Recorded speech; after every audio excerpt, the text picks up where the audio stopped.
ಕರ್ತನಲ್ಲಿ ಪ್ರೀತಿಯುಳ್ಳಂಥ ದೇವಚಂದ್ರೆ ನಿಮ್ಮೆಲ್ಲರನ್ನು ಕೂಡ ನಾನು ಯೇಸು ನಾಮದಲ್ಲಿ ವಂದಿಸ್ತೇನೆ. ಈ ಸಮಯದಲ್ಲಿಯೂ ಕೂಡ ನಾವು ವಿಶೇಷವಾಗಿ ಯೇಸು ಕ್ರಿಸ್ತನು ಯಾರು, ಆತನ ಅರಿತುಕೊಳ್ಳುವ ಅರಿವನ್ನು ನಾವು ಈ ಸಮಯದಲ್ಲಿ ನಾವು ನೋಡಲಿಕ್ಕಿದ್ದೇವೆ. ಆತನು ಯಾರು ಎಂಬುದನ್ನು ನಾವು ಧ್ಯಾನಿಸ್ತಾ ಇದ್ದೇವೆ. ಈಗಾಗಲೇ ಕಳೆದ ವಾರದಲ್ಲಿ ಯೇಸು ಆತ ಧರ್ಮವನ್ನು ನೆರವೇರಿಸಿದವನಾಗಿ ಕಾಣಿಸಿದ್ದು ನಾವು ಮುಂದುವರೆದು ನಾವು ಧ್ಯಾನಿಸೋಣ. ಮತ್ತಾಯನು ಬರೆದ ಸುವಾರ್ತೆ 3ನೇ ಅಧ್ಯಾಯ 17ನೇ ವಚನ, ಅದರಲ್ಲಿ ಹೀಗೆ ಬರೆಯಲ್ಪಟ್ಟಿದೆ: ಆಗ ಈತನು ಪ್ರಿಯನಾಗಿರುವ ನನ್ನ ಮಗನು, ಈತನನ್ನು ನಾನು ಮೆಚ್ಚಿದ್ದೇನೆ ಎಂದು ಆಕಾಶವಾಣಿಯಾಯಿತು. ಯೇಸು ದೀಕ್ಷಾಸ್ನಾನಕ್ಕಾಗಿ ಯೋರ್ದಾನ್ ಹೊಳೆಯ ಒಳಗೆ ಹೋದಾಗ ಸ್ಥಾನಿಕನಾದ ಯೋಹಾನನು ಆತನಿಗೆ ದೀಕ್ಷಾಸ್ನಾನ ಕೊಟ್ಟು ಆತ ಮೇಲೆದ್ದು ಬರ್ತಿದ್ದಾಗೆ ಆಕಾಶವಾಣಿ ಆಗ್ತದೆ. ಆ ಆಕಾಶವಾಣಿಯಲ್ಲಿ ದೇವರು, ತಂದೆಯಾದ ದೇವರು ಮಾತಾಡೋದನ್ನು ನಾವು ಕಾಣ್ತೇವೆ. ಈತನು ಪ್ರಿಯನಾಗಿರುವ ನನ್ನ ಮಗನು, ಈತನನ್ನು ನಾನು ಮೆಚ್ಚಿದ್ದೇನೆ. ಈಗ ಆತನು ಮೊದಲನೇದಾಗಿ ಆತನು ಯಾರಂದರೆ ಆತನು ಪ್ರಿಯನಾದ ಮಗನು, ತಂದೆಗೆ ಪ್ರಿಯವಾದ ಮಗನು. ಪ್ರಿಯರೇ, ಇದು ಎಲ್ಲರಿಗೂ ಸಿಕ್ಕುವಂಥ ಒಂದು ಸೌಭಾಗ್ಯವಲ್ಲ, ಕೆಲವರಿಗೆ ಮಾತ್ರ. ಅದರಲ್ಲೂ ಮುಖ್ಯವಾಗಿ ನಾವು ನೋಡೋದಾದರೆ ಈತನು ಪ್ರಿಯ ಮಗ, ಈತನು ಒಬ್ಬನೇ ಮಗ ತಂದೆ ಆ ದೇವರಿಗೆ. ಈತನ ಮೂಲಕ ನಾವೆಲ್ಲರೂ ಈ ದಿನ ಮಕ್ಕಳಾಗಿದ್ದೇವೆ. ಅದನ್ನು ಮುಂದೆ ನಾವು ಧ್ಯಾನ ಮಾಡೋಣ. ಇಲ್ಲಿ ದೇವರು ಯೇಸುವನ ನನ್ನ ಮಗ ಎಂಬುದಾಗಿ ಕರೆದಿದ್ದಾರೆ. ನನ್ನ ಮಗ, ಪ್ರಿಯ ಮಗ, ಬಿಗಾಟನ್ ಸನ್ ಎಂಬುದಾಗಿ.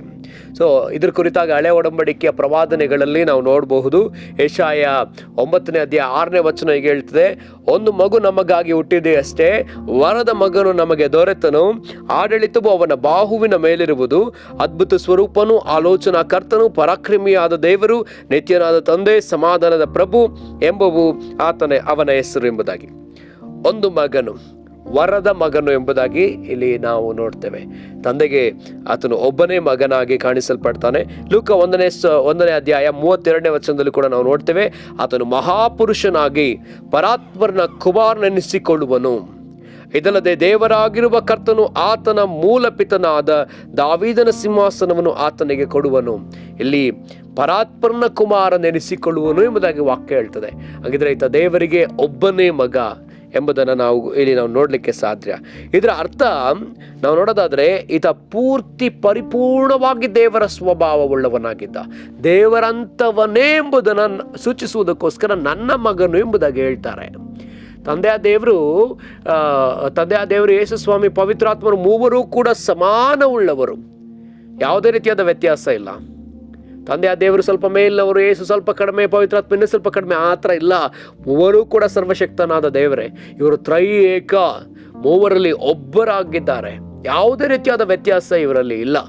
ಆದರೂ ಇಲ್ಲ ನೋಡೋದಾದ್ರೆ ತಂದೆಯ ದೇವರು ಯೇಸುವಿನ ಬಗ್ಗೆ ಹೇಳುವಾಗ ಈತ ನನ್ನ ಪ್ರಿಯ ಮಗನು ಅಂತ ಹೇಳುವಾಗ, ಯೇಸು ತಂದೆಯ ದೇವರನ್ನ ಪರಿಪೂರ್ಣವಾಗಿ ಆತನ ಸ್ವಭಾವನ ತೋರಿಸುವವನಾಗಿ ಕಾಣಿಸಲ್ಪಡ್ತಾರೆ. ತಂದೆ ಹೇಗಿದ್ರು ಹಾಗೆಯೇ ಇರೋದನ್ನ ನಾವಿಲ್ಲಿ ಕಾಣ್ತೇವೆ. ತದ್ರೂಪ ಅಂತ ಹೇಳ್ಬೋದು, ಅಥವಾ ಪ್ರತಿಬಿಂಬ ಅಂತ ಹೇಳ್ಬೋದು. ಇದು ನನ್ನ ಪ್ರತಿಬಿಂಬ, ಇದು ನನ್ನಿಂದ ಹುಟ್ಟಿದ್ದು ಅನ್ನೋದನ್ನ ಇಲ್ಲಿ ಹೇಳಲಿಕ್ಕೆ ಸಾಧ್ಯ. ಯೇಸು ಎಲ್ಲಿದ್ರು ಅಂತ ಹೇಳಿದ ನೋಡುವಾಗ ಯೋಹಾನ ಬರೆದ ಸುವಾರ್ತೆ ಸ್ಪಷ್ಟವಾಗಿ ಬರೆಯಲ್ಪಡ್ತದೆ. 1:18: ದೇವರನ್ನು ಯಾರು ಎಂದೂ ಕಂಡಿಲ್ಲ, ಯಾವನು ಏಕಪುತ್ರನು ಸ್ವತಃ ದೇವರೂ ಆಗಿದ್ದು ತಂದೆಯ ಎದೆಯಲ್ಲಿದ್ದಾನೋ ಆತನೇ ತಿಳಿಯಪಡಿಸಿದನು. ಯಾವನು ಏಕಪುತ್ರನು ಸ್ವತಃ ದೇವರು, ಎಷ್ಟು ಸ್ಪಷ್ಟವಾಗಿ ಬರೆಯಲ್ಪಟ್ಟಿದೆ. ಸಾಕಿದ್ರೆ ತಂದೆಯ ಎದೆಯಲ್ಲಿದ್ದವನು, ತಂದೆ, ಯೇಸು ಸ್ವಾಮಿ, ಪವಿತ್ರಾತ್ಮ ಇವರನ್ನ ಬೇರ್ಪಡಿಸೋದಕ್ಕೆ ಸಾಧ್ಯವೇ ಇಲ್ಲ. ಆದರೆ ಯೇಸು ಸ್ವಾಮಿ ನಮ್ಮ ಪಾಪಕ್ಕೋಸ್ಕರವಾಗಿ ಆತ ಬೇರ್ಪಟ್ಟು ಈ ಲೋಕಕ್ಕೆ ಬರುವುದನ್ನು ನಾವು ಕಾಣ್ತೇವೆ. ಅದಕ್ಕೆ ತಂದೆಯಿಂದ ಬಂದದ್ದರಿಂದ, ತಂದೆಯ ಒಳಗಿಂದ ತೆಗೆದದ್ದರಿಂದ ಆತನ ಮಗನು ಎಂಬುದಾಗಿ ಆತನಿಗೆ ಹೇಳುವುದನ್ನು ನಾವು ಕಾಣ್ತೇವೆ. ಆತನ ಒಬ್ಬರೇ ಮಗನು ಎಂಬುದನ್ನು ನಾವು ಇಲ್ಲಿ ಕಾಣಲಿಕ್ಕೆ ಸಾಧ್ಯ. ಯೋಹಾನ 3ನೇ ಅಧ್ಯಾಯ 16ನೇ ವಚನದಲ್ಲೂ ಕೂಡ ನಾವು ಅದನ್ನು ನೋಡ್ತೇವೆ. ದೇವರು ಲೋಕದ ಮೇಲೆ ಎಷ್ಟೋ ಪ್ರೀತಿ ನೆಟ್ಟು ತನ್ನ ಒಬ್ಬನೇ ಮಗನನ್ನು ಆತನು ನಂಬುವ ಒಬ್ಬನಾದರೂ ನಾಶವಾಗದೆ ಎಲ್ಲರೂ ನಿತ್ಯ ಜೀವವನ್ನು ಪಡೆಯಬೇಕೆಂದು ಆತನನ್ನು ಕೊಟ್ಟನು. ಇಲ್ಲಿ ಕೂಡ ಒಬ್ಬನೇ ಮಗನನ್ನು ಎಂಬುದಾಗಿ ನಾವು ನೋಡ್ತೇವೆ. ಹಾಗೆ ರೋಮಪುರದವರಿಗೆ ಬರೆದ ಪತ್ರಿಕೆ 8ನೇ ಅಧ್ಯಾಯದಲ್ಲಿ ಕೂಡ ನಾವು ಅದನ್ನು ಗಮನಿಸಲಿಕ್ಕೆ ಸಾಧ್ಯ. 8ನೇ ಅಧ್ಯಾಯವನ್ನು ತೆಗೆದುಕೊಳ್ಳೋಣ. 32ನೇ ವಚನದಲ್ಲಿ ನೋಡೋಣ. ಸ್ವಂತ ಮಗನನ್ನು ಉಳಿಸಿಕೊಳ್ಳದೆ ಆತನನ್ನು ನಮ್ಮೆಲ್ಲರಿಗೋಸ್ಕರ ಒಪ್ಪಿಸಿಕೊಟ್ಟನಲ್ಲ, ಮಗನನ್ನು ಕೊಟ್ಟ ಮೇಲೆ ಸಮಸ್ತವನ್ನು ನಮಗೆ ದಯಪಾಲಿಸದೇ ಇರುವನೇ. ಇಲ್ಲಿ ಕೂಡ ನಾವು ನೋಡುವಂಥ ವಿಚಾರ ಏನಂತ ಹೇಳಿದ್ರೆ, ಒಬ್ಬನೇ ಮಗನನ್ನ, ತನ್ನ ಸ್ವಂತ ಮಗನನ್ನ ಇಲ್ಲಿ ಆತನು ಕೊಡುವುದನ್ನು ನಾವು ಕಾಣ್ತೇವೆ. ಸೊ ಹಾಗಿದ್ರೆ ಯೇಸು ಯಾರು ಅಂತ ಹೇಳಿದ್ರೆ, ದೇವರಿಗೆ ಒಬ್ಬನೇ ಮಗ. ಆತನು ತನ್ನ ಈ ಲೋಕಕ್ಕೋಸ್ಕರವಾಗಿ ಪಡೆದ ಮಗ. ಆತನು ಯಾವಾಗಲೂ ಆತನ ಎದೆಯಲ್ಲಿ ಇದ್ದ ಮಗ, ಪರಲೋಕಕ್ಕೆ ಐಶ್ವರ್ಯವಾಗಿದ್ದ ಮಗ, ಒಬ್ಬನೇ ಮಗ. ಪ್ರಿಯರೇ, ಹಾಗಿದ್ರೆ ಆತನನ್ನು ನೋಡಿ, ಮಗನನ್ನು ನೋಡಿ ಈತ ಪ್ರಿಯನಾಗಿರುವ ಮಗನೆಂಬುದಾಗಿ ಹೇಳ್ತಾನೆ. ಹಾಗಿದ್ರೆ ದೇವರಿಗೆ ಪ್ರಿಯವಾಗಿರೋದಕ್ಕೂ ಕೂಡ ಕೆಲವು ಯೋಗ್ಯತೆ ನಮಗೆ ಬೇಕಾಗದೆ. ಯೇಸು ತಂದೆಯಿಂದ ಪ್ರಿಯನೂ ಅಂತ ಹೇಳಿಸಿಕೊಳ್ಳೋದಕ್ಕೆ ಆತನು ಅನೇಕ ರೀತಿಯಾದಂತಹ ಗುಣ ಸ್ವಭಾವಗಳನ್ನ ಉಳ್ಳವನಾಗಿದ್ದ. ಯಾವ ಗುಣ ಸ್ವಭಾವ ಅಂತ ನಾವು ನೋಡೋದಾದರೆ, ತಂದೆಯ ಗುಣ ಸ್ವಭಾವವನ್ನೇ ಹೊಂದಿದ್ದರಿಂದ ಆತನು ನನಗೆ ಪ್ರಿಯನು ಎಂಬುದನ್ನು ನಾವು ಕಾಣ್ತೇವೆ. ಸೊ ಅದೇ ಥರನ ಹಳೆ ಒಡಂಬಡಿಕೆಯಲ್ಲಿ ಕೆಲವರನ್ನ ಮಾತ್ರ ದೇವರು ಈ ರೀತಿಯಲ್ಲಿ ಕರೆಯೋದನ್ನು ನಾವು ಕಾಣ್ತೇವೆ. ವಿಶೇಷವಾಗಿ ದಾವಿದನನ್ನ, ಈತನು ನನಗೆ ಹೃದಯದ ನಂತರದ ವ್ಯಕ್ತಿ. ಮೋಶೆಯನ್ನ, ಈತನು ಭೂಮಿಯಲ್ಲಿ ಸಾತ್ವಿಕನು, ದೀನ ಮನಸ್ಸುಳ್ಳವನು, ಈತ ನನ್ನ ಸ್ನೇಹಿತನು.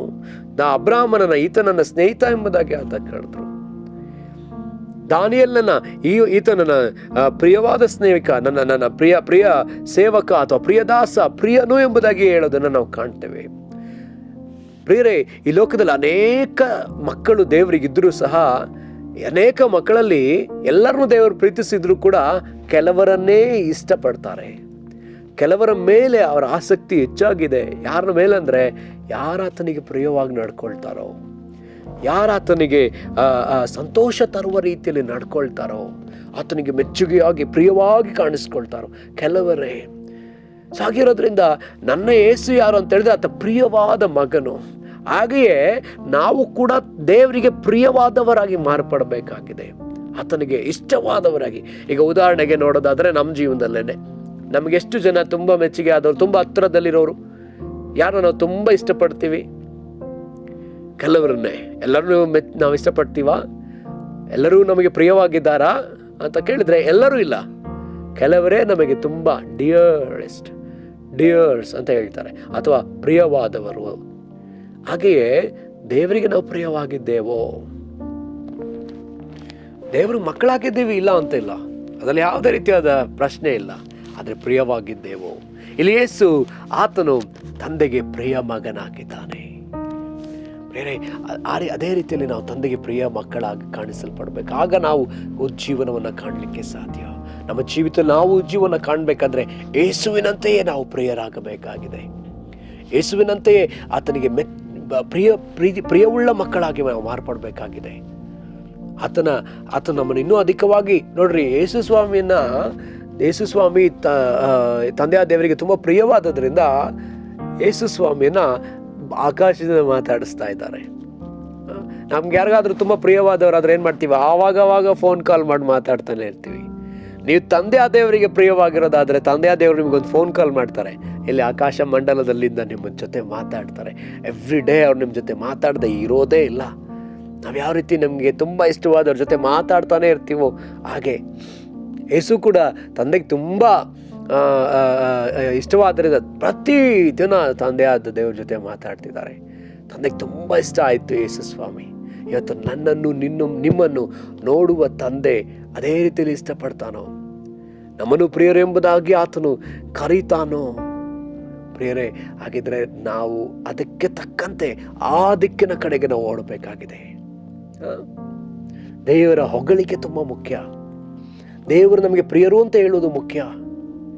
ದೇವರಿಗೆ ನಾವು ಡಿಯರೆಸ್ಟ್ ಆಗಿರೋದು ಮುಖ್ಯ. ಲೋಕದ ಯಾವುದೋ ಒಬ್ಬ ವ್ಯಕ್ತಿಗೆ ಡಿಯರೆಸ್ಟ್ ಆಗಿರೋದು ಸುಲಭವಾಗಿರ್ಬೋದು, ಅವ್ರಿಗೆ ಪ್ರಿಯವಾಗಿರೋದು ಸುಲಭವಾಗಿರ್ಬೋದು, ಆದರೆ ದೇವರಿಗೆ ಪ್ರಿಯವಾಗುವುದು ಕಷ್ಟ.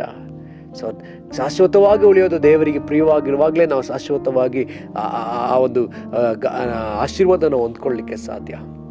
ಹಾಗಿದ್ರೆ ನಮ್ಮನ್ನು ಸಮರ್ಪಣೆ ಮಾಡಿಕೊಳ್ಳೋಣ. ಹಳೆ ಒಡಂಬಡಿಕೆಯಲ್ಲಿ ಕೆಲವರನ್ನ ಮಾತ್ರ ಆತನ ಹಾಗೆ ಕಂಡ, ಈ ಹೊಸ ಒಡಂಬಡಿಕೆಯಲ್ಲಿ ಅನೇಕರನ್ನ ಆತನ ಆ ರೀತಿಯಲ್ಲಿ ನೋಡ್ಬೇಕಂತ ಬಯಸ್ತಾನೆ. ರೋಮಪುರದ ಬರೆದ ಪತ್ರಿಕೆ 8ನೇ ಅಧ್ಯಾಯ 29ನೇ ವಚನದಲ್ಲಿ ನಾವು ನೋಡ್ತೇವೆ, ತನ್ನ ಒಬ್ಬನೇ ಮಗನಾದ ಯೇಸು ಕ್ರಿಸ್ತನ ಸಾರೂಪ್ಯ, ಆತನ ಹೋಲಿಕೆಗೆ ತಕ್ಕಂತೆ ನಾವು ಒಬ್ಬೊಬ್ಬರೂ ಮಾರ್ಪಡ್ಬೇಕಂತ ಆತ ಬಯಸ್ತಾನೆ. ಅದಕ್ಕಾಗಿಯೇ ನಮ್ಮನ್ನು ನೇಮಿಸಿದ್ದಾನೆ. ನಾವು ಆತನಿಗೆ ಪ್ರಿಯರಾಗಿರ್ಬೇಕಂತ ಆತ ಬಯಸುವನಾಗಿದ್ದಾನೆ. ಆತನಿಗೆ ಇಷ್ಟವಾದ ರೀತಿಯಲ್ಲಿ ನಾವು ಇರಬೇಕಂತ ಆತ ಬಯಸ್ತಾನೆ. ಆತನ ಸ್ವಭಾವ, ಆತನ ಗುಣಗಳು, ಆತನ ಎಲ್ಲ ರೀತಿಯಾದಂತಹ ಕಾರ್ಯಗಳನ್ನ ಯೇಸು ಹಿಂಬಾಲಿಸಿದ್ರಿಂದ ಆತ ಪ್ರಿಯನಾಗಿದ್ದ. ಹಾಗೆ ನಾವು ಯೇಸುವಿನ ಗುಣ ಸ್ವಭಾವವುಳ್ಳವರಾಗಿ ನಾವು ಮಾರ್ಪಡುವುದಾದರೆ, ಯೇಸುವಿನಂತೆ ನಾವು ಜೀವಿಸುವುದಾದರೆ, ಆತನ ಸ್ವಭಾವಗಳು ನಮ್ಮಲ್ಲಿ ಇರೋದಾದರೆ ನಾವು ಆತನಿಗೆ ಪ್ರಿಯವಾಗಿರ್ತೇವೆ. ಪ್ರಿಯವಾದವನಿಗೆ ಅವರು ಕಾಣಿಸಿಕೊಳ್ಳುವ ಕರ್ತನಾಗಿದ್ದಾನೆ. ಪ್ರಿಯವಾದವನಿಗೆ ಎಲ್ಲವನ್ನ ಒದಗಿಸುವ ಕರ್ತನಾತನಾಗಿದ್ದಾನೆ. ಪ್ರಿಯವಾದವನನ್ನು ಆತ ಎಂದಿಗೂ ಕೈ ಬಿಡದವನಾಗಿ ಇದ್ದಾನೆ. ನೋಡ್ರಿ, ಯೇಸು ಸ್ವಾಮಿ ತಂದೆಗೆ ಎಷ್ಟು ಪ್ರಿಯ ಅಂತ ಹೇಳಿದ್ರೆ, ತಂದೆ ಯೇಸು ಸ್ವಾಮಿಗೆ ಎಷ್ಟು ಪ್ರಿಯ ಅಂದರೆ ಒಬ್ಬರನ್ನ ಒಬ್ಬರು ಬಿಟ್ಟು ಇರೋಕ್ಕಾಗ್ತಾನೆ ಇಲ್ಲ. ಶಿಲುಬೆಯಲ್ಲಿ ಕೂಡ ಯೇಸು ಸ್ವಾಮಿ ಹೇಳ್ತಾರೆ, ನನ್ನ ದೇವರೇ ನನ್ನನ್ನು ಯಾಕೆ ಕೈ ಬಿಟ್ಟೆ? ಸ್ವಲ್ಪ ಹೊತ್ತು ಸಮಯವೂ ಕೂಡ ಯೇಸು ಸ್ವಾಮಿ ತಂದೆಯ ದೇವರಿಂದ ದೂರ ಇರಲಿಕ್ಕೆ ಆಗ್ತಿಲ್ಲ. ಅಷ್ಟೂ ಪ್ರಿಯ, ಅಷ್ಟೂ ಇಷ್ಟ, ಅಷ್ಟೂ ಹತ್ತಿರದಲ್ಲಿದ್ದಾರೆ. ಪ್ರತಿ ದಿವಸ ಪ್ರಾರ್ಥಿಸ್ತಾ ಇದ್ರು, ರಾತ್ರಿ ಎಲ್ಲ ಪ್ರಾರ್ಥಿಸ್ತಾ ಇದ್ರು. ಅಂದ್ರೆ ಪ್ರಾರ್ಥನೆ ಅಂದರೆ ತಂದೆ ಜೊತೆ ಮಾತಾಡ್ತಾನೇ ಇದ್ರು. ನಮಗೆ ಪ್ರಿಯವಾದವ್ರ ಜೊತೆ ನಾವೇನು ಮಾಡ್ತೀವಿ? ಮಾತಾಡೋದಕ್ಕೆ ಇಷ್ಟಪಡ್ತೀವಿ, ಸಮಯ ಕಳೆಯೋದಕ್ಕೆ ಇಷ್ಟಪಡ್ತೀವಿ, ಅವ್ರ ಜೊತೆ ಇರಲಿಕ್ಕೆ ಇಷ್ಟಪಡ್ತೀವಿ.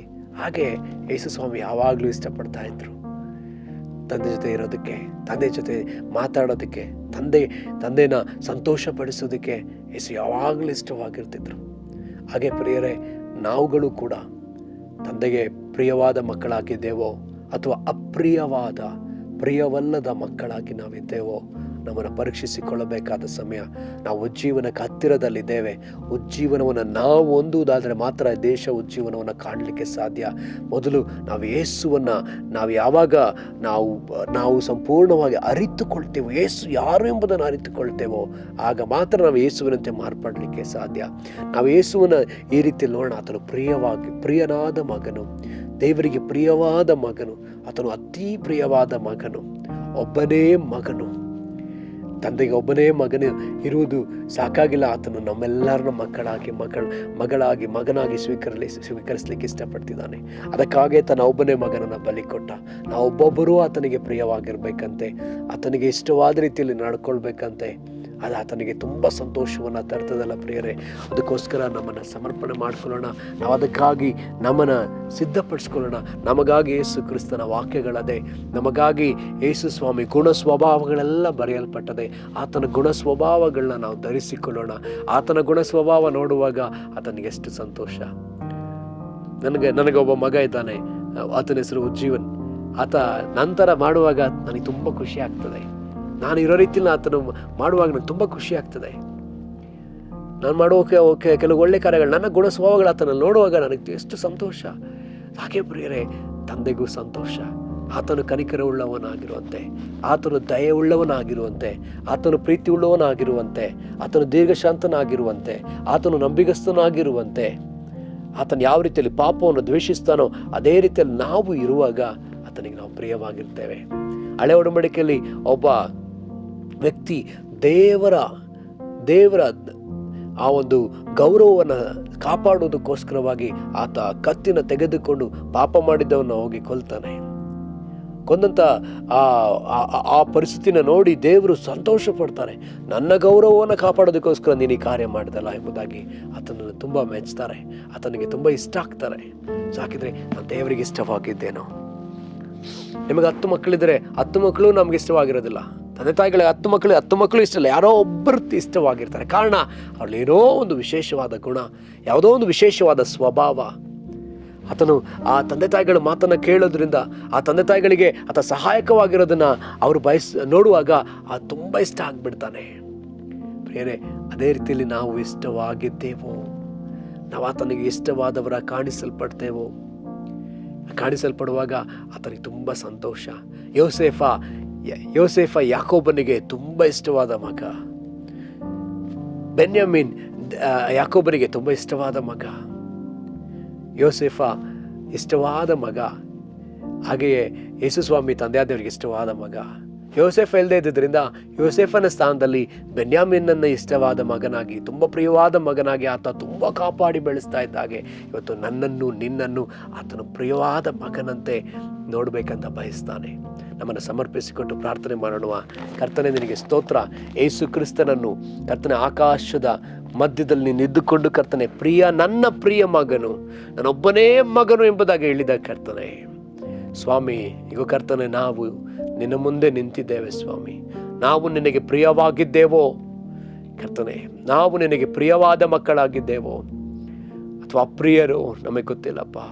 ನಿನಗೆ ಪ್ರಿಯವಾಗಿರುವಂತೆ ನಿನ್ನ ಸ್ವಭಾವ, ಕ್ರಿಸ್ತನ ಸ್ವಭಾವ ನಮ್ಮಲ್ಲಿ ಕಾಣಿಸಲ್ಪಡಲಿ. ನಿನ್ನಂತೆ ನಾವು ನಡ್ಕೊಳ್ಳಲಿ ಕರ್ತನೆ, ನಿನ್ನಂತೆ ನಾವು ಮಾರ್ಪಡಲಿ ಸ್ವಾಮಿ. ಹಾಗೆ ನೀವು ಮಾಡುವ ಕರ್ತನಾಗಿದೆಯಲ್ಲ, ಅದಕ್ಕಾಗಿ ಸ್ತೋತ್ರ. ಯಾಕೋಬನು ಹೇಗೆ ಕರ್ತನೆ ಸ್ವಾಮಿ ಕರ್ತನೆ ಯೋಸೇಫನನ್ನು ಮತ್ತು ಬೆನ್ಯಾಮೀನನನ್ನು ಇಷ್ಟಪಟ್ಟನೋ, ಅವರ ಮೇಲೆ ಆಸೆ ಉಳ್ಳವನಾಗಿದ್ನೋ, ಹಾಗೆಯೇ ಕರ್ತನೆ ಅಪ್ಪ, ನಾವು ನಿನ್ನ ವಿಷಯದಲ್ಲಿ ನಿನಗೆ ಪ್ರಿಯವಾದ ಮಕ್ಕಳಾಗಿ, ನಿನಗಿಷ್ಟವಾದ ಮಕ್ಕಳಾಗಿ ಕಾಣಿಸಲ್ಪಡುವಂತೆ ಸಹಾಯ ಮಾಡು. ಹಾಗೆ ನೀವು ಮಾಡಿದ್ದಿ ಸ್ತೋತ್ರ. ಯೇಸುವಿನ ಹೆಸರಲ್ಲಿ ಪ್ರಾರ್ಥಿಸ್ತೀವಿ ತಂದೆ ಆ ದೇವರೇ, ಆಮೆನ್. ಕರ್ತನ ನಾಮದಲ್ಲಿ ನಿಮ್ಮೆಲ್ಲರನ್ನೂ ಕೂಡ ವಂದಿಸ್ತೇನೆ. ಕರ್ತನ ನಿಮ್ಮೆಲ್ಲರನ್ನ ಆಶೀರ್ವಾದ ಮಾಡಲಿ. ಈ ವಚನ ಕೇಳಿದ ಮೇಲೆ ದಯವಿಟ್ಟು ಇದಕ್ಕಾಗಿ ಪ್ರಾರ್ಥಿಸ್ರಿ. ನಾವು ಆತನಿಗೆ ಪ್ರಿಯವಾಗಿದ್ದೀವ? ಸೊ ಪರೀಕ್ಷಿಸ್ಕೊಳ್ರಿ. ನಾನು ಎಲ್ಲಿ ಪ್ರಿಯವಾಗಿಲ್ಲ? ಯಾಕೆ ಆತನಿಗೆ ನಾನು ಇಷ್ಟ ಆಗ್ತಿಲ್ಲ? ಹೌದು, ನನ್ನನ್ನು ಪ್ರೀತಿಸ್ತಾನೆ, ಆದರೆ ಯಾಕೆ ನಾನು ಆತನಿಗೆ ಇಷ್ಟ ಆಗ್ತಿಲ್ಲ? ಆತನಿಗೆ ಇಷ್ಟ ಆಗದೇ ಇರೋ ಸಂಗತಿ ನನ್ನಲ್ಲಿ ಏನಾದರೂ ಇದೆಯಾ? ಪರೀಕ್ಷಿಸ್ಕೊಳ್ಳೋಣ. ಆತನಿಗೆ ಇಷ್ಟವಾಗುವಂತೆ ನಾವು ನಡ್ಕೊಳ್ಳೋಣ. ಕರ್ತನ ನಿಮ್ಮೆಲ್ಲರನ್ನ ಆಶೀರ್ವಾದ ಮಾಡಲಿ. Praise the lord.